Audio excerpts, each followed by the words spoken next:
So good morning everyone and I welcome you all to Saurabh Pandey UPSC YouTube channel के अंदर। If you are preparing for civil service examination, आप इस चैनल से जरूर से जुड़ें and download Saurabh Pandey CSE app. CSE जो है, इस ऐप को आप डाउनलोड कर सकते हैं and also you can visit Saurabh Pandey UPSC.com website, जहाँ पे आपको सारी जानकारी आपको अवेलेबल रहेगी। आज जो टॉपिक्स डिस्कस करेंगे, one is the Gambusia, next is Mpemba effect, next जो है वो आपका IMEC and West Asian geopolitics, India and Bangladesh, air pollution and geopolitics, and फिर आपका जो है मेंस का क्वेश्चन रहेगा। तो आज का मेंस का क्वेश्चन देख लो। पहले तो देख लो ये टॉपिक्स, ये साइंस का है, ये साइंस का है, ये इंटरनेशनल रिलेशन का टॉपिक है, ये इंटरनेशनल रिलेशन का टॉपिक है, और ये एनवायरनमेंट और IR का टॉपिक है। देखो इस टाइप के कभी कभी पॉलिटी के टॉपिक आते हैं, कभी ज्योग्राफी, कभी एनवायरनमेंट, ये सारे तरीके के टॉपिक्स हैं जिनको हमें डील करना है। और जैसे खाली जो नॉर्मल न्यूज़ हैं वो आपके इंटरेस्ट पर निर्भर करता है कि आप उसको रीड करना चाहते हैं, बट एग्ज़ाम प्रोस्पेक्टिव से वो उतना अधिक इंपॉर्टेंट आपके नहीं होते हैं। क्वेश्चन देखो मेंस का कैसे आज जो मैंने फ्रेम किया आपके लिए। Climate change and pollution control will be the new dimension in developing international relation and international cooperation. इसको आपको डिस्कस करना है। अब इसे बहुत ही हॉलिस्टिक सेंस में लिखना है, तो टोटल आप 15 मार्क्स के अंदर इसको लिखना, ठीक है, 15 नंबर के अंदर लिखना, तो बढ़िया आंसर आपको लिखना है इसमें। ट्राई टू राइट इट, लगभग 250 शब्द के अंदर you have to write it, ठीक। कोई क्वेरी है तो आप मुझे इस नंबर पे रीच कर सकते हैं, मतलब मैसेज आप ज़रूर करें, कॉल नहीं इसमें अवेलेबल है। कोई अर्जेंसी होगी तो मैं आपको दूसरा नंबर दूंगा और फिर हम उसमें बात कर सकते हैं। सौरभ पांडे CSE ऐप या सौरभ पांडे UPSC.com पे जाएंगे तो अभी देखो ये कोर्सेस आपके एक्टिव हो चुके हैं। CSAT का कोर्स जो है जैन सर के द्वारा लॉन्च हो चुका है, IIT दिल्ली से सर हैं। तो CSAT अगर आपका वीक है तो आप अगर तैयारी कर रहे हैं तो टोटल 140 प्लस घंटे हैं इसमें, टोटल 140 प्लस घंटे की क्लासेस हैं। तो उन्होंने वीडियो भी डाल दिया है, तो आप देख लो। यूट्यूब में जो क्लासेस हैं वो चलती रहेंगी। प्रीलिम्स मेंटरशिप प्रोग्राम चल रहा है, एग्रीकल्चर ऑप्शनल बैच 2 लॉन्च है, ARC रिपोर्ट्स हैं, और टेस्ट सीरीज़ है जिसका 15वां टेस्ट इस संडे को शेड्यूल्ड है। और इसके अलावा जो अपकमिंग कोर्सेस मैं लेकर आऊँगा, current affairs, international relation, science and technology, agriculture, जो सारे के सारे एरियाज़ हैं जहाँ पे हम लोग कवर रहेगा। ये आप लोग डाउनलोड कर सकते हैं सौरभ पांडे CSE ऐप, और ये आपकी वेबसाइट है जहाँ सारे कोर्सेज की जानकारी भी आपको अवेलेबल हो जाएगी, तो आप लोग अपना गो थ्रू हो सकते हैं। अभी ये जो टेस्ट सीरीज़ है इसमें टोटल 60% का जो ऑफ है वो चल रहा है, तो उसका आप बेनिफिट उठाएं, बट इस टेस्ट को जरूर से दें। और ये टेलीग्राम चैनल है जहाँ पे आपको इसका सेशन का PDF और दूसरी जानकारियाँ अवेलेबल रहेंगी। शुरू करते हैं। Mosquito use to fight has become invasive in India. अब ये एक इंटरेस्टिंग टॉपिक है, प्रीलिम्स के अंदर हम इसको इंक्लूड कर सकते हैं, ऐसा कोई मेंस का प्रश्न तो नहीं बन सकता इसमें, लेकिन यहाँ पे कुछ एस्पेक्ट हैं। तो यहाँ पे पहली चीज़ तो देखो, जिस फ़िश की चर्चा हो रही है ये गम्बूजिया फ़िश बोलते हैं, और ये कुछ इस तरीके से ये फ़िश है। स्टडी ये कहती है कि जैसे अब ये फ़िश है मच्छर को मारने के लिए, मतलब जनरली होता क्या है कि जैसे ये जो लार्वा होते हैं मॉस्किटो, इसको इनको खा जाती है। जैसे ये मॉस्किटो बड़ा हो रहा है तो पहले एग होता है मॉस्किटो का, और एग के बाद ये लार्वा बनता है, इसको ये खाती है, ये इसका फूड है। तो ये मतलब जैसे जब जो भी ये मॉस्किटोज़ हैं, अगर आप मॉस्किटो की बात करेंगे, इसलिए इसको मॉस्किटो फिश भी बोलते हैं।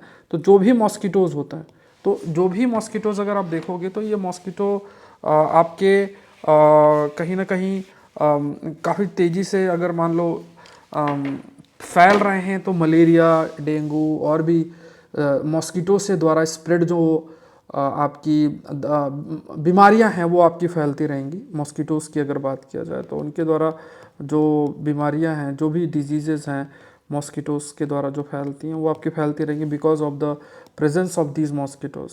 तो इनके नंबर को रिड्यूस करने के लिए जो भी वाटर बॉडीज़ होती हैं उसमें इन मछलियों को छोड़ दिया जाता है। ये फेनोमेना है, और इसलिए इनको, क्योंकि मच्छरों की ये लार्वा को खाती हैं, इसलिए इनको मॉस्किटो फिश भी इनके लिए शब्द जो है हम इस्तेमाल आपका करते हैं। तो ये जो मछलियां हैं, ये एक होती है वेस्टर्न मॉस्किटो फिश ये है, जो कि north America fresh water fish है, एंड इसका जेनरिक नेम गम्बोजिया नाम भी इसका रखा गया है। और एक इसी का दूसरी मॉस्किटो है, इसको ईस्टर्न मॉस्किटो फिश भी कहते हैं। तो आप ये थोड़ा डिफरेंस समझना, वेस्टर्न मॉस्किटो फिश है गम्बोजिया एफेनिस होती है, और दूसरा होती है ईस्टर्न मॉस्किटो फिश जिसे गम्बोजिया हॉलब्रुक बोलते हैं। तो ये थोड़ा सा ध्यान रखना, मतलब दो डिफरेंट आपके मॉस्किटोज़ हैं। अब ये जो ईस्टर्न मॉस्किटोज़ हैं, ईस्टर्न मॉस्किटो जो फिश है, ये शब्द जो है मेनली जो यूनाइटेड स्टेट्स की इन एरियाज़ में, फ्लोरिडा, पेनिसुलवेनिया और अल्बामा और ये जगहों पे पाई जाती है। वही western mosquito fish United states की सभी जगह पे आपकी ऑलमोस्ट हर जगह स्प्रेड है। ये जो मॉस्किटो फिश हैं because they eat mosquito larva, जैसा हमने डिस्कस किया, एंड ये बहुत सारी दूसरी चीज़ों को भी ये खाती है जो भी प्रेजेंट रहती है, जैसे बीटल्स हो गए, कुछ छोटे छोटे कीड़े हो गए, माइट्स हो गए, इनको भी ये कंज्यूम आपका करते हैं। एंड एक टर्म यूज़ होता है बायो कंट्रोल, ये बायो कंट्रोल के लिए भी इस्तेमाल होती है। बायो कंट्रोल का मतलब क्या होता है, जैसे सपोज करो आपको किसी जीव के स्प्रेड को कंट्रोल करना है, मॉस्किटोज़ को अगर आपको इसके स्प्रेड को कंट्रोल करना है तो कैसे कंट्रोल करोगे? आप कोई केमिकल के माध्यम से कंट्रोल करोगे तो उसका कुछ और भी नुकसान होगा, केमिकल पानी पे होगा, दूसरे जीव भी अफेक्ट होंगे इससे। जब आप किसी दूसरे लिविंग ऑर्गेनिज्म से जो स्प्रेड है दूसरे हार्मफुल लिविंग ऑर्गेनिज्म के, उसको रोकते हो तो उसे हम बायो कंट्रोल बोलते हैं। मतलब आप एक बायोलॉजिकल सिस्टम या जिसके लाइफ है उससे किसी दूसरे जो हार्मफुल स्पीसीज उसके स्प्रेड को रोकते हो तो उसे हम, जो टेक्निकल शब्द हम जो उसके लिए इस्तेमाल करते हैं उसे हम बायो कंट्रोल बोलते हैं। Use this term called as bio control. अब इंटरेस्टिंग चीज़ क्या है कि ये जो आपका है मॉस्किटो फिश, ये ऑस्ट्रेलिया में इसे कहा गया है कि ये एक तरीके की इन्वेजिव स्पीसीज़ के रूप में भी इसे आपका कंसिडर किया जाता है।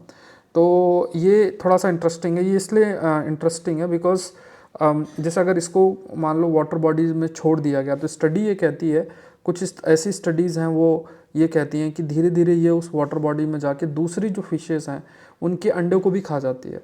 तो उनकी जो पॉपुलेशन जो थोड़ा बेनिफिशियल फिशेस होती हैं उनकी भी जो पॉपुलेशन वो बहुत कम आपकी हो रही है। 1928 में गंबूजिया को पहली बार इंट्रोड्यूस किया गया था इंडिया के अंदर ब्रिटिश रूल के द्वारा। फिर उसके बाद देश के अंदर बात किया जाए तो जो Indian Council of Medical Research है, Indian National Institute of Malaria Research है, ये इन्होंने हमारे देश में भी मतलब एक स्टेप लिया गया अलॉन्ग साइड, मतलब प्राइवेट ऑर्गेनाइजेशन के माध्यम से हमने भी ये फिश को इंट्रोड्यूस किया भारत में मॉस्किटो के स्प्रेड को रोकने के लिए, क्योंकि भारत में मलेरिया जैसी चीज़ें हैं, डेंगू जैसी बीमारियां भी तेज़ी से आपकी बढ़ रहे हैं। बट इसे फिर बाद में इसे इन्वेजिव एलियन स्पीसीज़ के रूप में भी कंसीडर किया गया, जैसे like we have discussed it. And इसका सबसे एक बड़ा फैक्टर है जो इसकी फीडिंग हैबिट है, जो इसका खाने का तरीका है। तो मच्छर के तो लार्वे खाती ही है, दूसरे भी जो जीव उनके अंडे भी ये कंज्यूम कर लेती है। और इस वजह से ऐसी जो स्मॉल फिशेस हैं उनका भी एक्सटेंशन हो गया। जैसे ऑस्ट्रेलिया का ही बात किया जाए तो ऑस्ट्रेलिया में जब ये इसको इंट्रोड्यूस किया गया था तो कुछ लोकल एक्सटेंशन हो गई थी। ब्लू आई ये एक आपकी फिश है, उसका पूरा एक्सटेंशन हो गया जिसका टेक्निकल नाम आप देख सकते हो, दैट इज़ स्कैटरिंग नीसाइथिस करके है। तो ये इसका पूरा ही मतलब खात्मा हो गया था। फिश है, फ्रॉग है, इनके अंडे भी ये खा जाती है। तो मॉस्किटो के अलावा भी ये दूसरे जीवों को खा जाती है, इसलिए इसे इन्वेजिव एलियन स्पीसीज भी कहा गया। अच्छा, इन्वेसिव एलियन स्पीसीज शब्द जब आप यूज़ करते हो तो क्या मतलब होता है इसका? इन्वेजिव एलियन स्पीसीज जब आप शब्द यूज़ करते हो इट सिंपली मीन्स कि जैसे कोई भी स्पीसीज अगर उस जगह की नहीं है, जैसे कोई स्पीसीज अगर सिर्फ कर्नाटका में पाई जाती है और उसका प्रेजेंस राजस्थान में नहीं है, और उस स्पीसीज का नंबर जो कर्नाटका में पाई जाती है और राजस्थान में स्प्रेड हो जाए, तो वहाँ के लिए इन्वेजिव एलियन स्पीसीज। एलियन शब्द का मतलब नहीं कि वो किसी दूसरे ग्रह से आई है, इसका सिंपल मतलब ये होता है कि उस जगह की नेटिव स्पीसीज वो नहीं है। इवन वर्ल्ड हेल्थ ऑर्गेनाइजेशन ने भी इसका रिकमेंडेशन स्टॉप कर दिया था 1982 के अंदर। 2018 में नेशनल बायोडाइवर्सिटी अथॉरिटी जो है भारत की, उसने इसको इन्वेजिव एलियन स्पीसीज़, दोनों ही स्पीसीज़, मतलब दोनों जो हमने देखा एफेनिस और हॉलब्रूकी करके दोनों जो स्पीसीज़ हैं, इनको इन्वेजिव एलियन स्पीसीज़ की कैटेगरी के अंदर जो है रख दिया गया। लेकिन फिर भी इसको इंट्रोड्यूस किया जाता है क्योंकि मच्छर इतना तेज़ी से, आप खुद देखो जब बारिश एक बार हो जाए तो कितना तेज़ी से और कितना ज़्यादा जो मॉस्किटो का स्प्रेड जो है वो आपका होगा। नेक्स्ट देखते हैं पैम्बा अफेक्ट क्या होता है। ये जैसे मेंस का कोई प्रश्न नहीं बनेगा, बट यहाँ पे आपके लिए ये साइंस के अंदर आप लोग इसको नोट कर लेना। अब इसमें ये एक मतलब ये जो अफेक्ट है, इस अफेक्ट के अकॉर्डिंग जैसे मान लो अगर मान लो पानी, एक गर्म पानी है और एक ठंडा पानी है, तो इसमें ये कहा गया कि जो गर्म पानी वो तेज़ी से फ्रीज करेगा in comparison to the cold water. तो इस फिनोमेना को पैम्बा अफेक्ट बोलता है।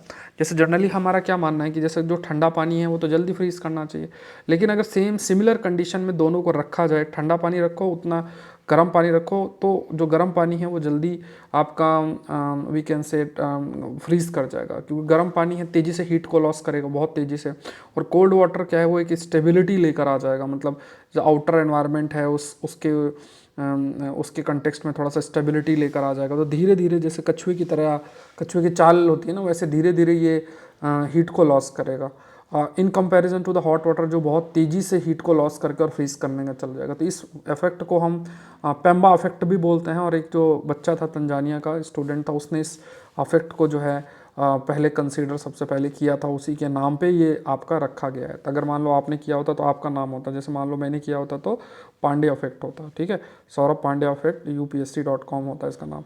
चलो आज सबसे देखो, आज 22 तारीख है, 22 जनवरी आप सभी को पता है। और भगवान राम जो है उनकी प्राण प्रतिष्ठा अयोध्या के अंदर आपकी हो रही है। अब आपने देखो स्पिरिचुअल जानकारी और सारी इकोनॉमिक एंगल में सारी चीज़ें आपने तो स्टडी किया होगा, मतलब न्यूज़ में इतना चीज़ें चल रही हैं, वो सारी चीज़ें तो आपने समझी होंगी और उसके बारे में काफ़ी आपका भी डिस्कशन हुआ होगा। लेकिन एक चीज़ जो हमें ध्यान में रखनी है, देखो इस एक डायमेंशन में आपको देना चाह रहा हूँ, इस डायमेंशन को भी आपको थॉट प्रोसेस देना है, क्योंकि और चीज़ें तो बहुत बड़े लोग हैं, वो लोगों ने कंसिडर भी किया है सब सारी चीज़ें जो हैं आपने सुनी भी अच्छे तरीके से होगी। और इस डायमेंशन को आप सुनना, मतलब आप इसके बारे में अपने व्यू पॉइंट जो है कमेंट सेक्शन में ज़रूर से आप बता सकते हैं। देखो we all are human being, हम सारे इंसान हैं। और क्योंकि हम इंसान हैं, ह्यूमैनिटी मतलब हम we all are human being, तो हम अपने आप को, या हमारी टेंडेंसी है कि हम अपने आप को किसी आइडेंटिटी से जोड़कर देखते हैं। जैसे हम अपनी आइडेंटिटी अपनी कास्ट से डिराइव करेंगे, अपने रीजन से, अपने रिलीजन से, अपने किसी भी लेवल पे अगर आप देखोगे तो कोई ना कोई आइडेंटिटी डिराइव करता है। बट एक कंसेप्ट होता है that is assimilation of identities. जैसे अब आप एक चीज़ समझना, जैसे सपोज़ करो कि आप दो लोग राजस्थान से हैं और दो लोग राजस्थान में, जब वो राजस्थान में मिलेंगे तो उनके बीच में इतना अटेंशन उनके आपस में नहीं रहेगा। लेकिन सपोज़ करो दोनों राजस्थान से हैं तो और वो केरला में मिलते हैं, तो तुरंत पूछेंगे अच्छा तुम राजस्थान में कौन से डिस्ट्रिक्ट में हो, तो अच्छा मैं इस डिस्ट्रिक्ट का, तो उनके बीच में चलो अरे ये तो हम दोनों राजस्थान की हैं, और वो साथ में रहने भी लग जाएंगे, बढ़िया थोड़ी दोस्ती यारी रहेगी, उसमें अपना कास्ट कंसिड्रेशन और वो सब भूल जाएंगे। इसी तरीके से अगर जब हम सपोज़ करो कि आप किसी देश में मिलते हो, सपोज़ है ना कि आप जो है किसी देश में मिलते हैं, आप ऑस्ट्रेलिया में मिले, एक केरला से एक राजस्थान से, तो आप एक केरला से एक राजस्थान से जब आप मिलोगे तो जो है ये रहेगा कि आप ये नहीं कंसिडर करें ये केरला का है और मैं राजस्थान को, आप देखो यार ये तो इंडियन है, तो इंडियन है, तो आप इसी बेसिस में आपकी दोस्ती हो जाएगी। तो आप ये देखो कि जो हमारा माइंड सेट है, जैसे जैसे हम थोड़ा सा अपने लोकल सिचुएशंस में जाते हैं तो हमारे दिमाग में लोकल आइडेंटिटीज़ हावी हो जाती हैं, चाहे वो कास्ट हो, हमारी कोई भी सारी चीज़ें वो हावी होती है। जैसे जैसे आप उस लोकल सिचुएशन से बाहर निकलते निकलते आप वाइडर सिचुएशन, एक ग्लोबल सिचुएशन में जाते हो, तो वो आइडेंटिटीज़ आपकी धीरे धीरे उनका जो हायरार्की है वो ऊपर होती जाती है, कास्ट से रीजन, रिलीजन, स्टेट से होते हुए कंट्री तक वो आप जो है मतलब अपनी आइडेंटिटी डिराइव करते रहते हो। तो ऐसी स्थिति जब हम बात करते हैं, जैसे अगर आप हिंदुइज़्म की बात करो तो हम लोग भी बहुत सारे डिफरेंट सेट ऑफ आइडेंटिटीज़ जो हैं वो कैरी करते हैं। तो जैसे हिंदुइज़्म को बोला जाता है it's a way of life, हम कंसिडर करते हैं। तो जब आपके पास एक आइडेंटिटी क्रिएट होगी, आइडेंटिटी का इन द सेंस कि जैसे मान लो सब लोग अपने आप को भगवान राम से जोड़कर देखेंगे, तो यहाँ पे जो दूसरी सब आइडेंटिटीज़ हैं वो एसिमिलेट हो जाएंगी, मतलब वो हमारे लिए सेकेंडरी हो जाएंगी। जैसे वो different set of caste, language, region, उसमें वो सारी आइडेंटिटीज़ एक साइडलाइन हो जाएंगी, और हम सभी जो है अपने आप को जोड़ेंगे किससे, हम वो जोड़ेंगे अपने आप को सिर्फ एक आइडेंटिटी से, जो हमारे लिए गॉड के रूप में है या जो हमारे लिए एक स्पिरिचुअल लीडर के रूप में है, उससे हम जोड़ेंगे। तो कहीं ना कहीं यूनिटी जो है, जब बहुत सारी डिफरेंट सब आइडेंटिटीज़ ऑलरेडी आपकी प्रेजेंट होती है, तो उन सब आइडेंटिटी के प्रेजेंस होने की वजह से जो डिवीज़न हो सकता है, वो डिवीज़न बेसिकली डाइल्यूट होते वो एक प्रकार से सभी लोग अपने आप को एकरूपता या एक सिंगल आइडेंटिटी की तरफ लेकर जाते हैं, जैसे अभी के सिचुएशन जो है वो भगवान श्री राम के कंसिडरेशन में। तो ये एक किसी भी समाज के लिए और एक किसी भी देश के लिए बहुत इंपॉर्टेंट हो कि वहाँ पे जहाँ पे डाइवर्सिटी हो वहाँ पे डाइवर्सिटी ऑफ आइडेंटिटी हो और आइडेंटिटी की हायरार्की हो।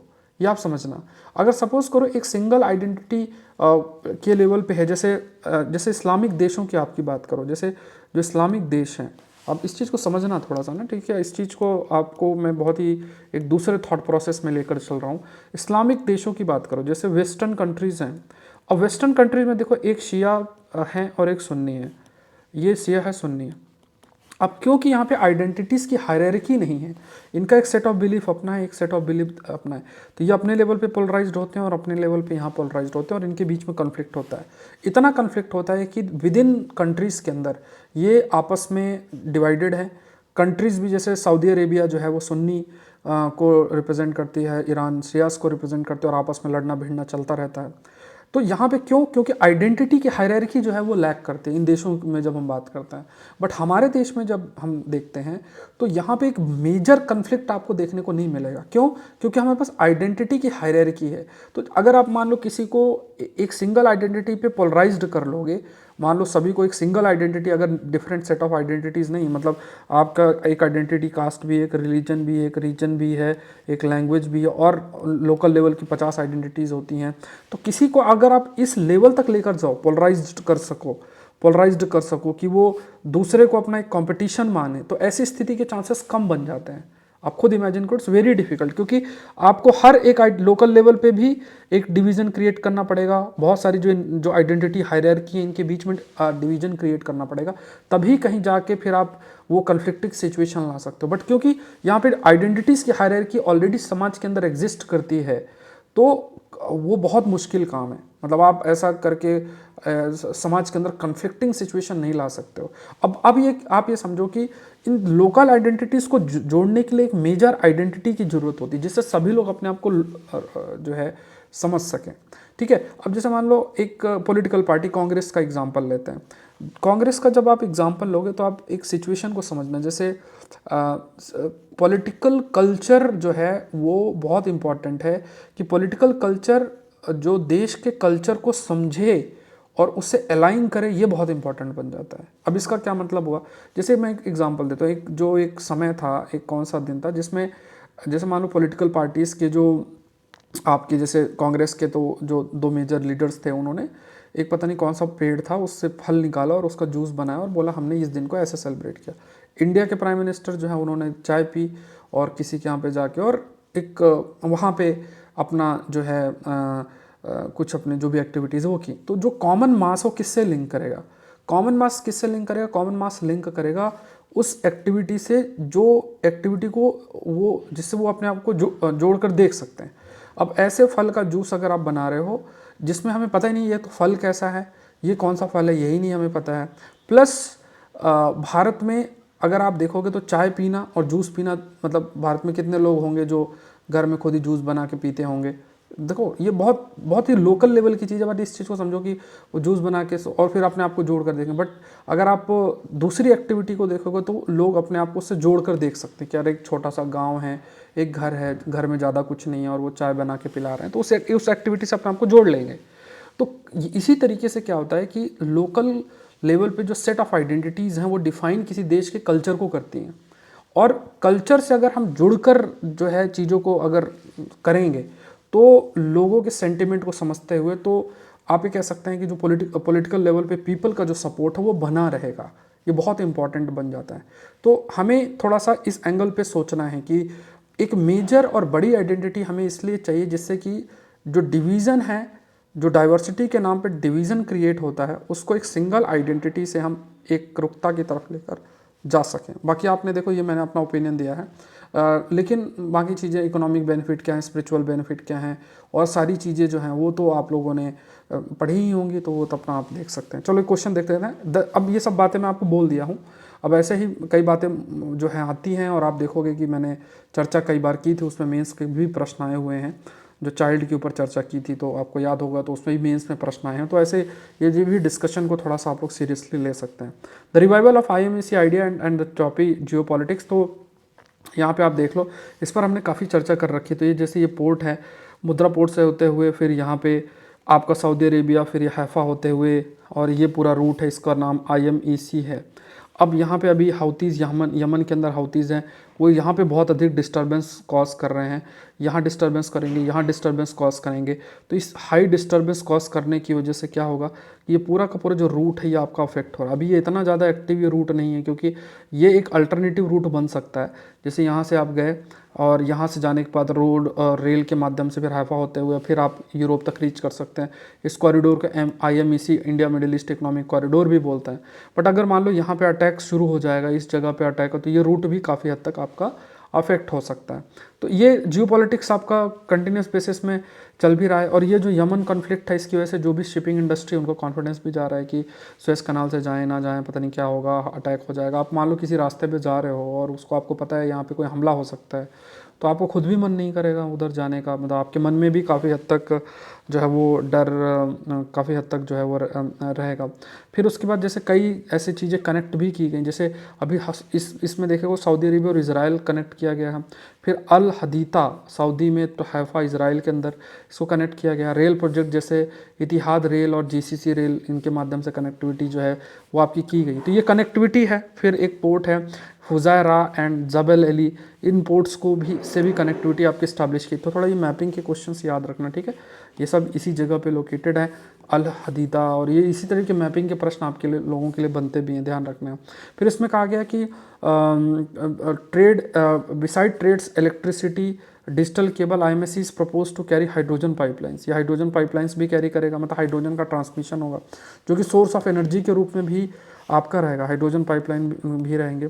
उसके बाद डीकार्बनाइजेशन की तरफ जैसे हम जाएंगे, तो हाइड्रोजन जो प्रोड्यूस होगा from fossil fuel based processes, जैसे मीथेन है, तो ये आप कह सकते हैं कि जैसे कई ऐसे processes hydrogen produced from fossil fuel based processes, जैसे such as methane reforming will continue to be the transition fuel until electrolysis और other green processes become practical. तो अभी देखो, आप अगर पूरे तरीके से, जैसे मान लो आप ग्रीन हाइड्रोजन या आप इलेक्ट्रोलाइसिस कर, इलेक्ट्रोलाइसिस का क्या मतलब होता है, जैसे मान लो वाटर को आप ब्रेक करते हो, वाटर को ब्रेक करके हाइड्रोजन प्रोड्यूस करते हो। अब इसमें इस ब्रेकिंग के प्रोसेस में आपको एनर्जी की ज़रूरत है। तो अगर आप एनर्जी मान लो फॉसिल फ्यूल और इन सब से ले रहे हो, तो ये वो ग्रीन हाइड्रोजन नहीं होगा। बट अगर आप रिन्यूएबल एनर्जी से सोर्स डिराइव कर रहे हो, तो that will be a green hydrogen. तो ये जो ग्रीन हाइड्रोजन आपका है, दैट ग्रीन हाइड्रोजन आप मतलब इसको डेवलप होने में समय लगेगा। जब तक नहीं डेवलप हो रहा है, तो हम ये जो भी फॉसिल फ्यूल के माध्यम से हाइड्रोजन प्रोड्यूस होगा, हम उसको ट्रांसफ़र जो है वो कर सकते हैं। ये एक इम्पॉर्टेंट सोर्स। तो हाइड्रोजन जो वी कैन से जो हाइड्रोजन सोर्स्ड जो है फॉसिल फ्यूल से, इससे जो गल्फ नेशन हैं वो हाइड्रोजन इकोनॉमी डेवलप करेंगे। जैसे उनके पास फॉसिल फ्यूल तो बहुत, उसी फॉसिल फ्यूल को यूज़ करके वो हाइड्रोजन डेवलप कर सकते हैं और दूसरे देश उनसे खरीद सकते हैं। खरीदने के बाद उनकी भी अर्निंग चलेगी। तो इसलिए कई सऊदी अरबिया जैसे जो देश हैं वो बहुत ज़्यादा मुखर नहीं हो रहे हैं इज़राइल और हमास के बीच का जो युद्ध है उसमें, क्योंकि वो अपना इकोनॉमिक बेनिफिट भी देख रहे हैं। फिर एक कंटेनराइजेशन भी एक फैक्टर आपका बन जाता है। तो यहाँ पे देखो, कंटेनराइजेशन का मतलब जो कंटेनर बड़े बड़े होते हैं उनको रेल और जो है रोड के माध्यम से भी ट्रांसपोर्टेशन किया जाता है। तो शिपिंग का भी इस्तेमाल हो सकता है, रेल और रोड से भी कर सकते हैं। बट अगर आप देखो, मान लो एक कंटेनर ट्रांसफ़र करना है, तो रेल और रोड में तो बहुत ज़्यादा, मतलब रोड में तो और ही एक ट्रक में एक ही कंटेनर आएगा, रेल में चलो और ज़्यादा आ जाएंगे, बट शिप में बहुत ज़्यादा आ जाते हैं। तो ये एक बेनिफिट होता है। तो हमारा नेशनल लॉजिस्टिक जो पॉलिसी है, उसने भी lower logistic cost to global level by 2030 उसमें हमें प्रयास करना है। इसमें कंटेनराइजेशन भी एक बड़ा फैक्टर है, और 70% जो कंटेनर है वो रोड से मूव करते हैं, और 30% रोड रेल से है ना। तो ये मतलब ज़रूरी ये है कि ये शिपिंग का भी और इनलैंड वाटरवे में जो प्रपोर्शन है उसको बढ़ाया जाए। एंड यहाँ पे 2 पोर्ट्स आपके हैं, मुद्रा और जो आपका जवाहरलाल नेहरू ट्रस्ट है, ये एक इम्पॉर्टेंट रोल इस कॉरिडोर में प्ले करेंगे। कि जैसे डिफरेंट ये कॉरिडोर्स जिसे हम कह रहे हैं, तो डिफरेंट पोर्ट्स की कनेक्टिविटी होगी, उन पोर्ट्स के माध्यम से कंटेनराइजेशन के माध्यम से जो है आप कह सकते हैं कि चीज़ों का ट्रांसपोर्टेशन होगा। प्लस डाइवर्सिफिकेशन भी इसमें हो रहा है कि हम ऐसा नहीं खाली ट्रेड पे फोकस कर रहे हैं, हम हाइड्रोजन पाइपलाइंस डेवलप करने की भी बात कर रहे हैं अंडर IMEC। ये भी एक जो है प्रयास आपका किया जा रहा है। ठीक है, नेक्स्ट देखते हैं the growth of India Bangladesh tie. ये भी इंटरनेशनल रिलेशन का टॉपिक है, इंडिया और बांग्लादेश रिलेशनशिप का। तो बहुत इंपॉर्टेंट है, पहले आप थोड़ा सा समझ लो, फिर जो बातें लिखी हैं वो समझ लेते हैं। ये आपका है बांग्लादेश, दिस इज़ बांग्लादेश, ये आसाम है, भूटान है, नेपाल है ये। तो ये एक छोटा सा कॉरिडोर है, इसे हम सिलीगुड़ी कॉरिडोर बोलते हैं, we call it as Siliguri. अब आप ये समझो कि सपोज युद्ध की स्थिति, ये डोकलाम यहाँ पे है, चुम्बी वैली इधर ही है, युद्ध की स्थिति अगर सब जब होगी तो चाइना इस रीजन को ब्लॉक कर सकता है ईजिली। और यहाँ पे ये लोग डेमोग्राफिक ट्रांजिशन भी बहुत तेज़ी से करवा रहे हैं, ये भी एक बड़ा फैक्टर है। आप इसकी स्टडी करोगे ना तो डेमोग्राफिक ट्रांजिशन का देखो क्या बेनिफिट होता है। मान लो रोहिंग्याज और ये सब सेटल यहाँ पे हो गए, तो उनको मान लो कोई कंट्रोल करे, तो वो जब भी युद्ध की स्थिति है तो उन्हें क्या करना, आर्मी के मूवमेंट को डिले कराना है, बस इतना ही करना है। इतने मूवमेंट डिले कराने से ही काफ़ी सारा नुकसान आपका हो जाता है। तो ये प्रयास भी इन्होंने कई एक्सपेरिमेंट भी करके इन चीज़ों को देखा हुआ है।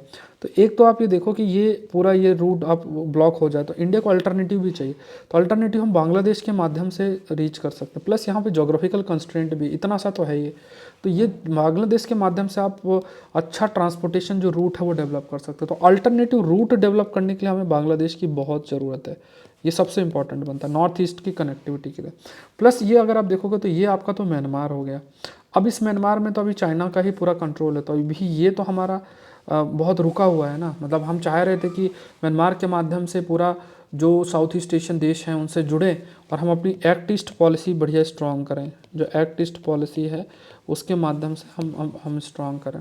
लेकिन थोड़ा ये अभी डिले ही होगा, तो ऐसी स्थिति में बांग्लादेश से ही कनेक्टिविटी बना के और हम अपने नॉर्थ ईस्टर्न रीजन का डेवलपमेंट के प्रयास करेंगे। और बांग्लादेश को भी हम प्रोवाइड करेंगे कि चलो, पहली चीज़ हम बोलेंगे चलो हम तुमको इलेक्ट्रिसिटी भी देंगे, क्योंकि इनको इलेक्ट्रिसिटी भी चाहिए। दूसरा, हम इनके इन्वेस्टमेंट भी करेंगे इंफ्रास्ट्रक्चर और सब डेवलपमेंट के लिए, चलो हम तुम्हारा इंफ्रास्ट्रक्चर भी करा देंगे। कुछ ऐसे एग्रीमेंट भी हमने साइन कर रखा है, जैसे लैंड स्वैप एग्रीमेंट भी है। एक कंसर्न ये रहता है कि बहुत ज़्यादा इलीगल माइग्रेंट्स जो हैं बहुत आ जाते हैं। कुछ होता है जैसे तिस्ता वाटर शेयरिंग है, तो वो भी थोड़ा सा एग्री नहीं किया जा रहा है, मतलब इसमें अभी एक फॉर्मुलेशन नहीं हुआ है। ऑल दो कुछ ट्रीटीज़ ज़रूर से साइन पहले हुई हैं, गंगा रिवर वाटर के शेयरिंग से रिलेटेड कुछ ट्रीटीज़ साइन हुई हैं, लेकिन अभी टिस्टा वाटर पे एग्रीमेंट नहीं है। कमेंट सेक्शन बताओ कि टिस्टा वाटर, तिस्ता रिवर कहाँ से ओरिजिनेट होती है, ये सब चीज़ें हैं। तो ये सब कंसिड्रेशन इंडिया बांग्लादेश रिलेशनशिप की जब हम बात करें तो यही सारी बातें इसमें थोड़ा सा मेंशन्ड है, तो आप इसको रीड कर लेना, पीडीएफ में आपसे शेयर कर दूंगा।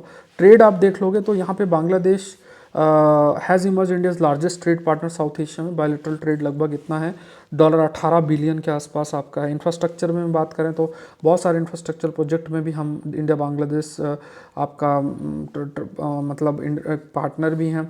अखौरा अगरतला रेल लिंक भी है जो बांग्लादेश और नॉर्थ ईस्ट को कनेक्ट करता है थ्रू त्रिपुरा। उसके बाद the link has given India access to Chattogram and Mongla port in Bangladesh. ठीक है, तो link has given India access to Chattogram and Mongla port जो बांग्लादेश में for the movement of cargo. उसके बाद small scale industry and develop Assam and Tripura. Energy sector में बांग्लादेश लगभग 200 megawatt of electricity India से लेता है। बिम्स्टेक का जो मास्टर प्लान है फॉर ट्रांसपोर्ट कनेक्टिविटी फोकस करता है connecting major transport project India Bangladesh Myanmar and Thailand. और शिपिंग नेटवर्क भी आपका डेवलप, मतलब डिफरेंट पोर्ट से कनेक्टिविटी डेवलप करने में इंडिया बांग्लादेश का बड़ा मतलब ये इंफ्रास्ट्रक्चर प्रोजेक्ट्स इंपॉर्टेंट है। तो आप याद रखो, अखौरा अगरतला में लोकेटेड है जो कि बांग्लादेश और नॉर्थ ईस्ट को कनेक्ट करेगा त्रिपुरा से। फिर उसके बाद आपका चतोग्राम जो है, ये जो लिंक है चतोग्राम और मोंगला पोर्ट हम एक्सेस कर सकते हैं। तो मोंगला पोर्ट आप याद रखो जो है लोकेटेड कहाँ है, बांग्लादेश के अंदर। फिर उसके बाद एनर्जी सेक्टर में तो हम लगभग हमसे 200 मेगावाट हम एनर्जी भी इनको देते हैं। फिर ये बिम्स्टेक जो मास्टर प्लान है फॉर ट्रांसपोर्ट एंड कनेक्टिविटी, इसमें इंडिया बांग्लादेश म्यांमार थाईलैंड ये लोग भी थोड़ा शिपिंग नेटवर्क डेवलप कर रहे हैं। तो ये सब पॉइंट्स आपको ध्यान में रखना। अभी इंडिया का अटेंशन क्या है कि मतरबारी पोर्ट है जो कि 100 किलोमीटर है त्रिपुरा से, है ना, तो बांग्लादेश इसको बिल्ड कर रहा है। अब ये जो पोर्ट है ये एक इंडस्ट्रियल कॉरिडोर डेवलप करेगा, ढाका और नॉर्थ ईस्टर्न पार्ट को कनेक्ट करेगा। तो ये पोर्ट भी याद रखना जो बांग्लादेश में है, दैट इज़ मतरबारी पोर्ट। तो मोंगला पोर्ट और मतरबारी पोर्ट ये दोनों आपका ज्योग्राफी का मैपिंग का प्रश्न इसमें फ्रेम हो जाएगा। ठीक है, अब टेंशन क्या है, तिस्ता डिस्प्यूट टेंशन है सबसे बड़ा, कि वाटर शेयरिंग का एग्री नहीं हो रहा है। फिर उसके बाद रोहिंग्याज हैं, रखाइने जो स्टेट है म्यांमार से, वहाँ से भाग के आ रहे हैं वो लोग और बांग्लादेश में जा रहे हैं। तो म्यांमार वाले कहते हैं कि तुम बंगाली हो, मतलब तुम बांग्लादेश से आए हुए हो, है ना, और जो बांग्लादेश कहता है ये तो म्यांमार से आए हुए हो, तो जो बीच में जो लोग हैं ये बहुत आप कह सकते हैं, क्योंकि बांग्लादेश भी इस्लामिक देश है और रोहिंग्यास भी इस्लाम को फॉलो करते हैं, बट वो इनको एक्सेप्ट नहीं करते। कोई भी देश आप जाओ ना, सऊदी अरेबिया और जितने भी देश हैं जो सपोज करो रेस करते हैं इस्लामिक मतलब उनके लेवल पे, तो ये एक्सेप्ट ही नहीं करते इनको, तो ये इधर उधर इनको जाना पड़ता है कहीं ना कहीं। मान लो इंडोनेशिया भी गया तो वो भी एक्सेप्ट नहीं करता, मलेशिया भी एक्सेप्ट, सब इस्लामिक देश हैं, कोई एक्सेप्ट नहीं करता है। तो ये या तो इंडिया में सेटल हो जाता है या बांग्लादेश में आके मान लो थोड़े बहुत सेटल हो गए। तो इंडिया में तो चलो थोड़ा ह्यूमैनिटेरियन असिस्टेंस और थोड़ा एक साइकोलॉजिकल ऐसे है कि हम थोड़ा डाइवर्सिटी पार्ट को एक्सेप्ट करते हैं, लेकिन बांग्लादेश वाले साफ साफ कह रहे हैं कि इनको तो वापस भेजना है, और एक आइलैंड में भी इनको ट्रांसफ़र कर दिया था। तो ये थोड़ा सा एक है ना। उसके बाद क्रॉस बॉर्डर टेररिज्म, इन्फिल्ट्रेशन, ये भी एक है, इलीगल माइग्रेशन, ये भी एक बड़ा है। उसके बाद ग्लोबल टाइज की बात करें तो यूएस ने भी जो इलेक्शन हुआ है उसको थोड़ा सा क्रिटिसाइज़ किया है। प्लस बांग्लादेश का एक बड़ा आप कह सकते हैं बांग्लादेश चाइना के काफ़ी क्लोज जा रहा है, ये भी देखने को मिल रहा है। मतलब बहुत सारे प्रोजेक्ट्स में चाइना इन्वॉल्व हो रहा है। जैसे आप देखो इतने सारे ब्रिज और हाईवेज भी बनाए जा रहे हैं, किसके द्वारा बनाए जा रहे हैं, बेसिकली चाइना के द्वारा। तो वो लोग भी फ़ायदा उठाते हैं कि चलो इंडिया और चाइना के बीच की लड़ाई चल रही है, इस बीच में हम थोड़ा फ़ायदा उठा लेते हैं, हमें थोड़ा इंडिया हमारा इन्वेस्टमेंट करे और थोड़ा जो है हमें चाइना इन्वेस्टमेंट करे। नेक्स्ट देखते हैं air pollution and geopolitics led to cross border talent in south east. तो ये इंटरनेशनल रिलेशन का टॉपिक है और एनवायरनमेंट दोनों को हम लिंक कर सकते हैं। अब यहाँ पे देखो इंटरेस्टिंग चीज़ जो हमें थोड़ा सा देखनी है क्या है कि ये आपका ये लाहौर का रीजन है। तो यहाँ पे जो भी बर्निंग होती है, मतलब ये कहा जाता है कि ये जो रीजन है यहाँ से हवाओं के माध्यम से जो दिल्ली का इलाका है वो यहाँ से पोल्यूशन यहाँ रीच करता है। तो ये कहा जाता है कि काफ़ी बड़ा परसेंटेज, मतलब दिल्ली में 30% जो पोल्यूशन हो रहा है वो जो चीज़ें बर्न हो रही हैं पंजाब लाहौर में, मतलब हरियाणा पंजाब रीजन सिर्फ इंडिया का ही नहीं, लाहौर में। अब हमारा जब तक बातचीत नहीं होगी तब तक हम कुछ कर नहीं सकते हैं। तो लाहौर में खुद तो है ही, लोग तो अफेक्ट हो ही नहीं, क्योंकि मतलब बर्निंग होगी, एयर पोल्यूशन की क्वालिटी डाउन जाएगी, ये सब कुछ तो है। लेकिन मतलब जो भी कंटिन्यूस बेसिस में ये एयर क्वालिटी डाउन हो रही है, जब तक इनके बीच में आपस में कोऑपरेशन नहीं होगा तब तक आप कह सकते हैं कि ये एयर पोल्यूशन की प्रॉब्लम को दूर नहीं किया जा सकता। क्योंकि देखो पोल्यूशन के लिए वीज़ा की ज़रूरत नहीं होती है कि अभी हवाओं को आना है तो वो वीज़ा लेकर आएंगे, इंसानों को तो ज़रूरत होगी। तो यहाँ पे क्या है, हवाएं जो पोल्यूटेंट हवाएं हैं वो लाहौर से और दिल्ली तक रीच कर सकता। सपोज़ करो कोई पॉलिटिकल पार्टी का लीडर आज के आपके सामने कोई स्टेटमेंट ये दे दे कि दिल्ली में पॉल्यूशन के लिए पाकिस्तान जिम्मेदार है, तो आप सोचोगे यार ये क्या बात कर रहा है, बट असल में ये ऐसा है। मतलब 30% जो पॉल्यूशन होता है दिल्ली के रीजन के अंदर वो लाहौर की देन है, लाहौर का जो पंजाब रीजन है उसका देन है। अब ये टोपोग्राफिकल आस्पेक्ट, अब इसमें मैं आपको एक कंसेप्ट और बताता हूँ। अब देखो ऐसे टॉपिक निकल कर आते हैं, वो होता है एयर शेड। ये कंसेप्ट है, आपने इसके बारे में नहीं पढ़ा होगा, एयर शेड के बारे में। एयर शेड जैसे जनरली क्या होता है, ऐसी जगह होती है, एरिया होता है जहाँ पे एयर और एयर पोल्यूटेंट का जो मूवमेंट हो पूरा अफेक्ट हो जाता है, मतलब वहीं मौजूद रहता है बहुत समय तक। तो जैसे मान लो माउंटेन्स हो गया या जो भी लोकल जोग्राफिकल फीचर्स हो गया, उस वजह से ऐसे देखने को मिल रहा है। सो इसमें कहा गया कि इसको मैनेज करना जरूरी है, एयर शेड को मैनेज करना जरूरी है। तो इसके लिए जैसे आपको पहले पॉल्यूटेंट्स जो हैं उनको आइडेंटिफाई करना पड़ेगा, फिर एनालिसिस जो मेट्रोलॉजिकल डेटा उनका एनालिसिस करना पड़ेगा, इवेलुएट करना पड़ेगा, ये सारी चीज़ें हैं। फिर उसके बाद एयर क्वालिटी को मॉडल करना पड़ेगा, modelling to understand the pollution को समझने के लिए। तो उसकी एयर क्वालिटी की जो मॉडलिंग है वो आपको proper forming air quality modelling वो आपको करना पड़ेगा। तो ये जो स्टेप है इसे हम एयर शेड मैनेजमेंट बोलते हैं। It is called as air shed management, ये शब्द यूज़ होता है, ये आप ध्यान रखना, ठीक है। आई होप यहाँ तक क्लियर हो गया। तो यहाँ पे कहा गया कि कई सारी चीज़ें आपका अच्छा ये एक दूसरी चीज़ है, ये मैंने आर्टिकल नहीं डाला इसमें, चलो ये थोड़ा सा मैं हाईलाइट कर देता हूँ आपको, ये दूसरा टॉपिक है। तो यहाँ तक आप ये एयर क्वालिटी और ये वाला पॉइंट याद रखना। एक रिसर्च चाहिए व्हाट्सअप से रिलेटेड, है ना। तो ये थोड़ा मैं आर्टिकल नहीं डाल पाया यहाँ पे, शायद मिस हो गया यहाँ पे। ये नया टॉपिक है, ठीक है, व्हाट्सअप से रिलेटेड रिसर्च है। ये आप आईआर के पेज में देखोगे ना तो वहाँ पड़ा हुआ है, मतलब जो ई पेपर है उसमें। तो इसमें कहा गया कि जो व्हाट्सअप और इन सब का है, इससे बहुत ज़्यादा डिजिटल डिस्ट्रैक्शन, हमारी सोचने की क्षमता, ख़ास तौर से आप खुद देखो ना कि आप देखोगे, मैंने अभी कुछ दिन पहले ही न्यूज़पेपर में कहाँ देखा था, बेंगलोर के अंदर उसमें लिखा था कि जैसे वो जो रोड में जो साइन बने होते हैं ना उसमें जॉम्बीज शब्द का इस्तेमाल था। तो उसमें वो एग्जैक्ट वर्ड तो याद नहीं है, बट उसमें ये लिखा था कि जो गाड़ी चला रहे हैं कृपया सावधान रहें फ़ोन वाले जॉम्बीज से। मतलब होता है ना कि इंसान फ़ोन रोड में चल रहा, फ़ोन देखा जा रहा है, उसको आसपास कुछ पता ही नहीं है, सोचने की क्षमता ख़त्म हो रही है। ये आप मतलब आप ये मानो कि बहुत बड़ी दिक्कत है ये, बहुत बहुत बहुत बड़ी दिक्कत है ये। सोचने की क्षमता का मतलब ये होता है कि एक तो ज़्यादा ही ओवर थिंकिंग हो जाती है, सबके प्रति एक प्रिजुडिस डेवलप होना चीज़ें, क्योंकि हमारा जो नॉलेज है वो व्हाट्सएप के बेसिस पे होगा, इंटरेक्शन के बेसिस पे नहीं है।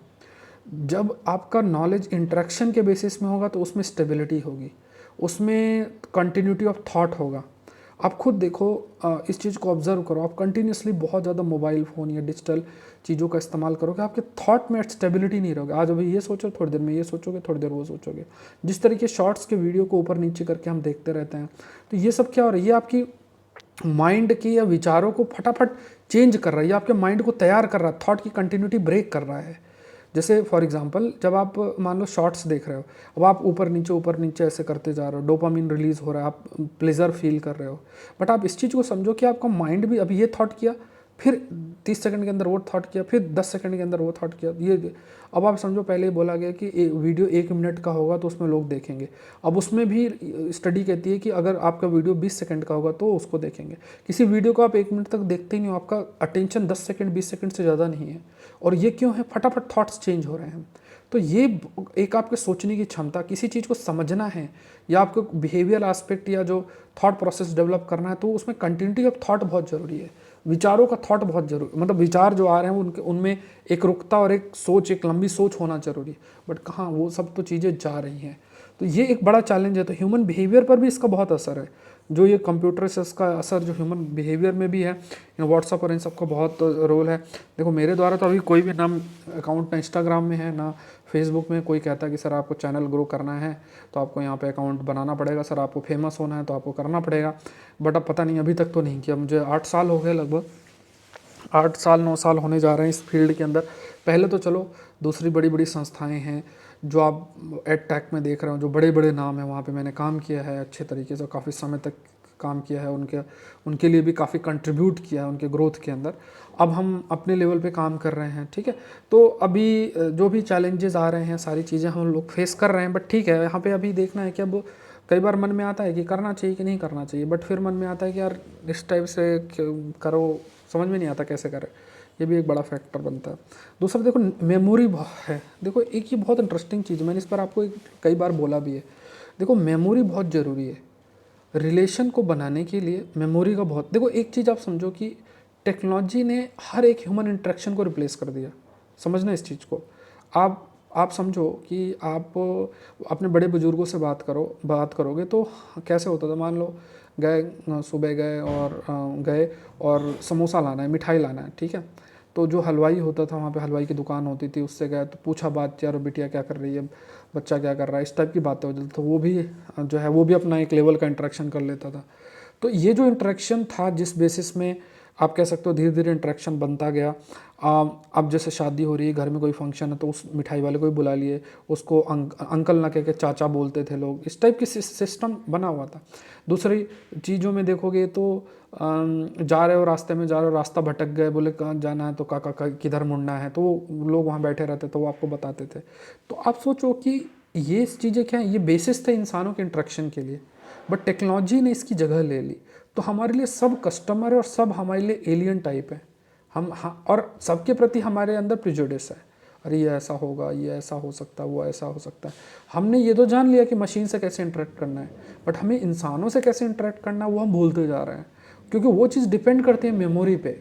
आपका एक्सपीरियंस जो है वो मेमोरी जनरेट करता है। मशीन से इंटरेक्शन कभी आपको मेमोरी जनरेट नहीं करेगा। शॉर्ट वीडियो देख के आपको 4 शॉर्ट्स देख लो, पहला वाला क्या देखा था याद नहीं रहेगा, कभी ट्राई करके देख लेना। 5 शॉर्ट्स कंटिन्यूस देख लो, पहला वाला आपको याद नहीं रहेगा कि मैंने पहला पांचवा वीडियो क्या देखा था। इससे क्या है, मेमोरी डिप्लीट हो रही है। तो मेमोरी नहीं है तो रिलेशन का बेसिस कैसे बनेगा, इमोशंस कैसे आएंगे, थॉट का कंटिन्यूटी कैसे होगी, क्योंकि थॉट आपके डेटा पे डिपेंड करता है, आपकी जो इन्फॉर्मेशन दिमाग के अंदर उस पर डिपेंड करता है। बट आज के सोर्स में आपके लिए सोर्स क्या है, मतलब थॉट का जो सोर्स क्या है, डेटा और इन सब का सोर्स क्या है, वो मोबाइल फ़ोन है। मोबाइल फ़ोन में कुछ भी इकड़म तिकड़म आती रहती है, उस बेसिस में सब जो है आप लोग सोचते हैं, चलो क्वेश्चन देख लो, climate change and pollution control will be the new dimension in developing international relation. 15 number पे लिखना है। Saurabh Pandey UPSC Telegram channel पे अपने आंसर पोस्ट कर सकते हैं। कोई क्वेरी है इस नंबर पे मुझे मैसेज कर सकते हैं। डाउनलोड करें Saurabh Pandey CSE app. CSAT का कोर्स लॉन्च हो चुका है, 29 तारीख से स्टार्ट है जैन सर के द्वारा। IIT दिल्ली से सर हैं, तो इनकी प्रॉपर 140 घंटे की क्लास है। अगर आप 25 की तैयारी करो, खास तौर से 24 की तैयारी करो, जरूर से जुड़ें। यूट्यूब में क्लासेस आपकी चलती रहेंगी। बाकी मेरे कोर्सेस हैं, prelims mentorship, agriculture, ARC test series, ये सारे कोर्सेज भी चल रहे हैं। अपकमिंग कोर्सेज जो हैं करंट अफेयर्स 2 साल के प्रीलिम्स के लिए, agriculture, IR, science and technology, तो ये कोर्सेज मैं भी आपके लिए लेकर आऊँगा। मेंटरशिप प्रोग्राम अब आप मत ज्वाइन करो, ठीक है। जिनको ज्वाइन करना था वो कर चुके हैं, तो अब मैं नहीं कहूँगा आप ज्वाइन करो, क्योंकि मैंने बहुत बार आपको बता दिया था, पहले ही बता दिया था। अब जिन्होंने भी ज्वाइन किया बस अब उन्हीं के लिए मुझे मेहनत करते रहना है, मतलब जो प्रोग्राम का हिस्सा है। बाकी आप अपना दूसरे लेवल पे जो भी कर रहे हैं आप करते रहें, और जो मेरे द्वारा कंट्रीब्यूशन है वो मैं आपके लिए करता रहूँगा। आप फ्री कंटेंट ये डाउनलोड कर सकते हैं सौरभ पांडे UPSC.com वेबसाइट पर, और सौरभ पांडे CSE ऐप के अंदर ये सारा फ्री कंटेंट आप डाउनलोड कर सकते हैं, जिसमें आपका वीकली मॉक भी है, डेली करंट अफेयर्स भी है, मंथली ऑल PDF है, जो है सारी चीज़ें आप जाके देख सकते हैं, ठीक है। तो ये मैगजीन भी देख लेना, Saurabh Pandey .com UPSC.com website के अंदर मैगजीन भी आपको अवेलेबल रहेगी। एग्रीकल्चर ऑप्शनल मिस ना करें 2025। अभी मैंने 28 क्लासेस शेड्यूल कर रखी हैं।